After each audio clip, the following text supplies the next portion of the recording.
Alright, welcome back, guys. Today we're going to be talking about some undervalued slash sleeper players, in my opinion.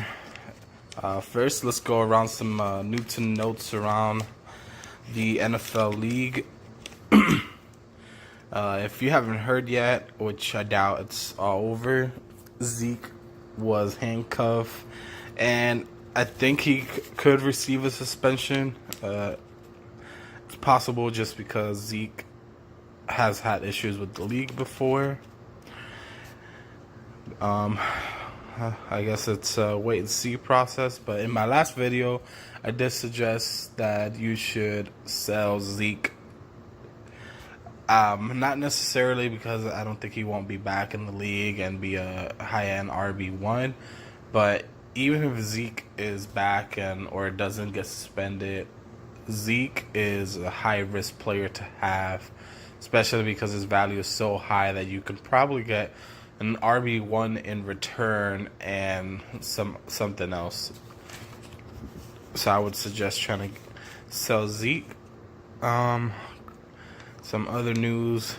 There was 2 alerts for Carson Wentz today. The first one said that he was hurt. Or not hurt, but like that his back was having some problems. The second one said that he was fine, that he was all ready to go. So who knows what actually is happening with Carson Wentz.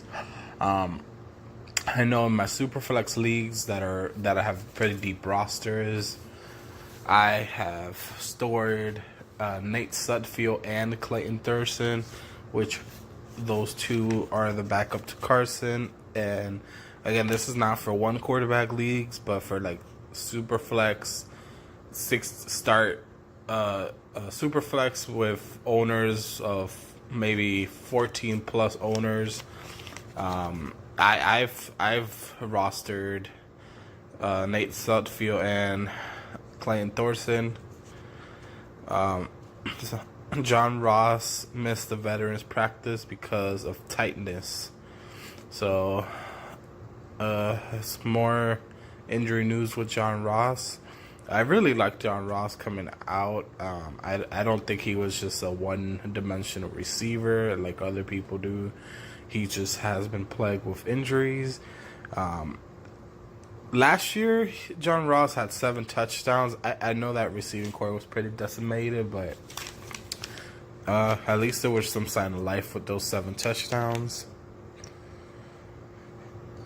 Some news on Rex Burkhead. Jeff from The Athletic believes that the only way Rex Burkhead will make the Patriots is if they keep 5 running backs. Makes sense. And the last bit of news is the Texans release Ryan Griffin. That's interesting because the targets. I wonder if those targets will go to other tight ends or if they'll just keep going to. They'll go to either Hopkins, Kiki QT, or Will Fuller. And that's all the news for right now.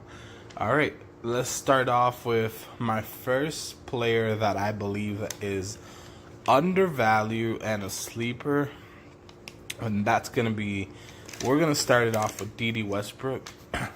D.D. Westbrook is being drafted as a wide receiver 3 at the earliest, sometimes to be a wide receiver 4, and sometimes even later than that.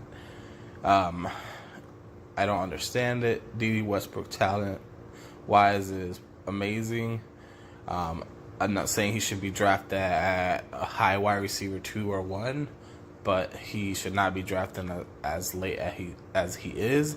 If you can draft D.D. Westbrook at a wide receiver 3 to 4 or later price, you got yourself a steal, because D.D. Westbrook last year was a low-end wide receiver 2, and that was with that horrible offense last year. D.D. Westbrook is more than likely going to be the number 1 there, and even if he only gets 10 more catches, 10 to 15 more catches with 200 more yards or 100 to 200 more yards, he's going to be a wide receiver too. And if he has similar touchdowns, maybe 1 or 2 more, you're going to have yourself a wide receiver 2 for the price of a 3 or 4. Also keep in mind, D.D. Westbrook is going to be going into year 3. And, you know, a lot of receivers break out during year 3. I think D.D. Westbrook could have a year 3 breakout. Another guy I'm targeting in deeper leagues is Keelan Cole. So if it's a Dynasty league and I have deep rosters, I'm targeting Keelan Cole. A lot of people are forgetting what Keelan Cole did his rookie year as an undrafted free agent. I am not one of those. All my Dynasty leagues that I have enough bench spaces, I'm an owner of Didi and Keelan Cole. Keelan Cole and Didi were both came into the league the same year. I think between Keelan and Didi Westbrook, you can have yourself one of those two can break out. If you can only choose one, like I said in my other video, it's going to be D.D. Westbrook. But if you can roster both of those guys, I would definitely suggest picking up both of those guys. Alright, another guy I'm going to be talking about today is Tyler Boyd. If you've been following this channel, you know by now that I really like Tyler Boyd. He is currently also being drafted.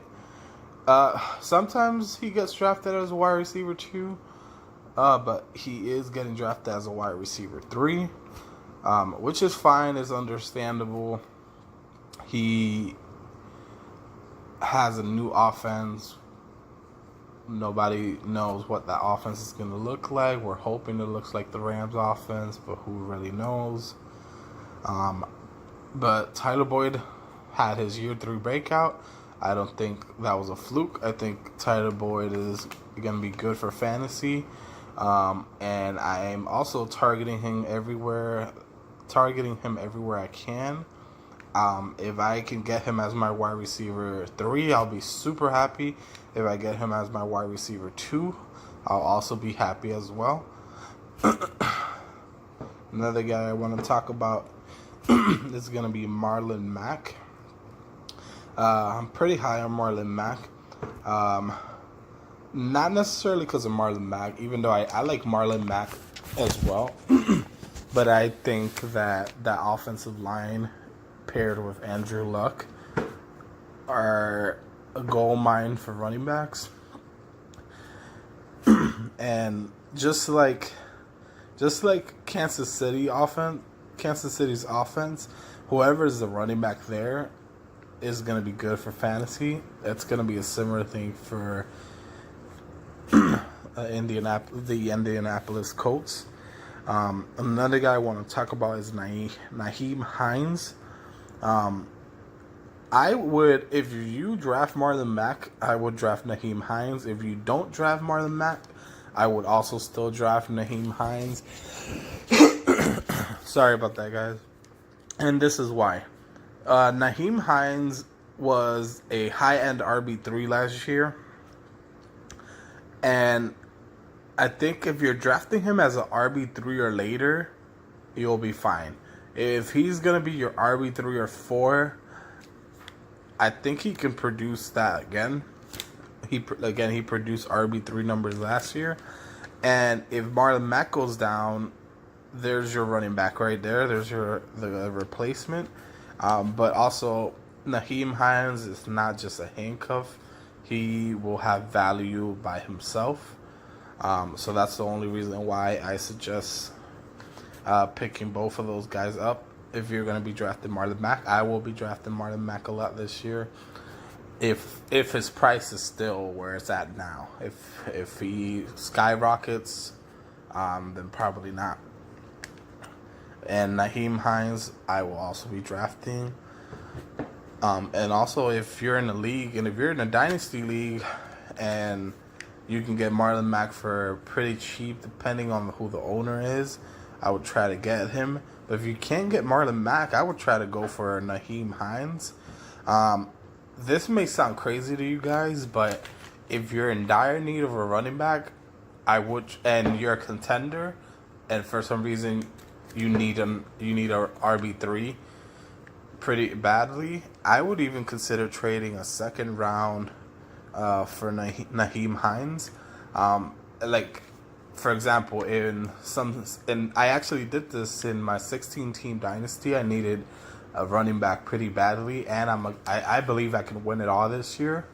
So if I win it all, or if I make the playoffs, my second round is gonna be a 2.16 if I win it all, or a 2.15. So in any other league, that's basically a third round. So I'm not even gonna really be giving a real second round for Nyheim Hines. So I wouldn't give up. If you don't think you're a contender, I would not give up an early second round at all. But if you think you're gonna have a 2.11 or after, then yeah, go ahead. All right, another guy I want to talk about is Golden Tate. Golden Tate, I've seen go low and high.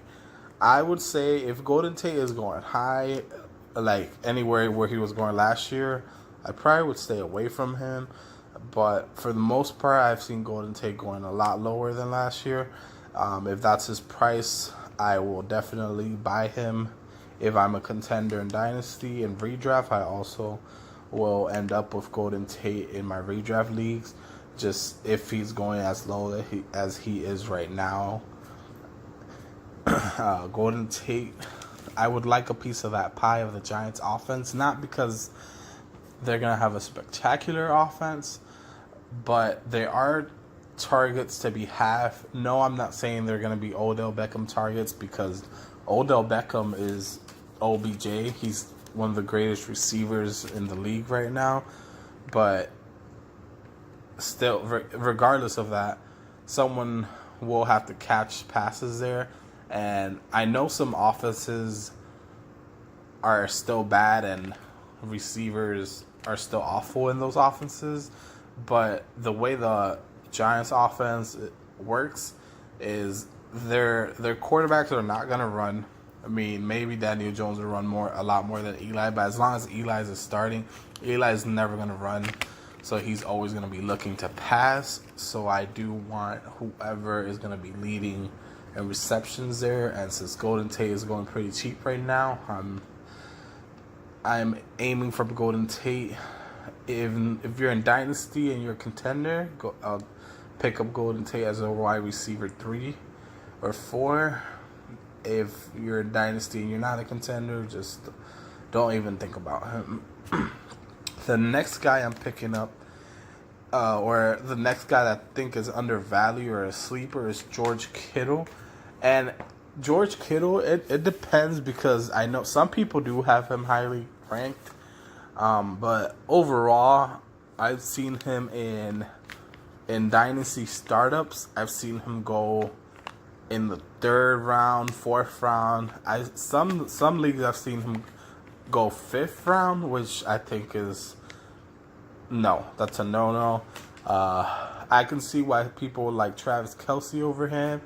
I could see why they like Zach Ertz, but I would want George Kittle over both of those guys.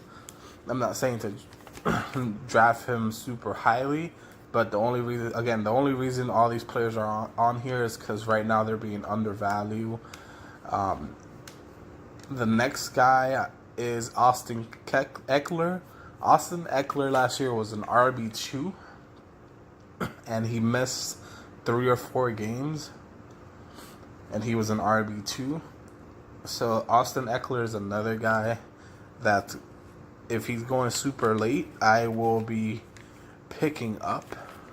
Melvin Gordon is kind of injury prone, and even if he doesn't get injured, and Austin Eckler produces like he did last year, he was an RB2 with Melvin Gordon in there. The next guy I want to talk about is Lamar Miller. All right, Lamar Miller in Dynasties, only reason I would buy him is if you're a contender, because his price is pretty cheap, and if you need a running back, I would go and try to go after him. Dante Foreman has yet to do anything. If you're worried about that, I would go ahead and, if I can pick up Lamar Miller for pretty cheap, and then I can somehow pick up Dante Foreman for even super cheaper, I would do that. If I'm in a redraft league and some reason I went receiver heavy and I need a running back, Lamar Miller will in a lot of leagues will be drafted pretty late. So I'm fine with Lamar Miller being my RB2. More than likely, he'll just produce as a low RB2. But at that point, that means you stacked up with receivers. So, yeah, I would try to get Lamar Miller. The next guy I want to talk about is Marvin Jones. Marvin Jones, again, this is another guy that if I'm in a dynasty, I would only be targeting if I'm a contender. Marvin Jones was actually targeted in the end zone more than Kenny Golladay was, and Marvin Jones was out for a couple of games. So if I'm in a dynasty and I'm a contender and I need receiver help, that's another guy I would try to go out and get because his price is pretty cheap. Sorry, guys. And the last guy we'll be talking about today is Anthony Miller. Anthony Miller was a rookie last year, and he and Mitchell Trubisky connected for 7 touchdowns. And he was injured, and he was a rookie. I believe that going forward, they can keep connecting. And Allen Robinson, I like Allen Robinson as well. It's just hard because he's been hurt so much. But Allen Robinson is actually, I believe, only 24, maybe 20. Maybe he turns 25 soon. But Allen Robinson is also someone that I would try to buy in Dynasty if the price was right. But I would prefer Anthony Miller over him. Even though Allen Robinson's talent, we've seen what Allen Robinson can do, and again, he's still young. It's just I'm scared of those injuries. And those are all the players I'll be talking about for today. Those are my undervalued players. All right, G Nation, I'm out. Thank you for subscribing and listening.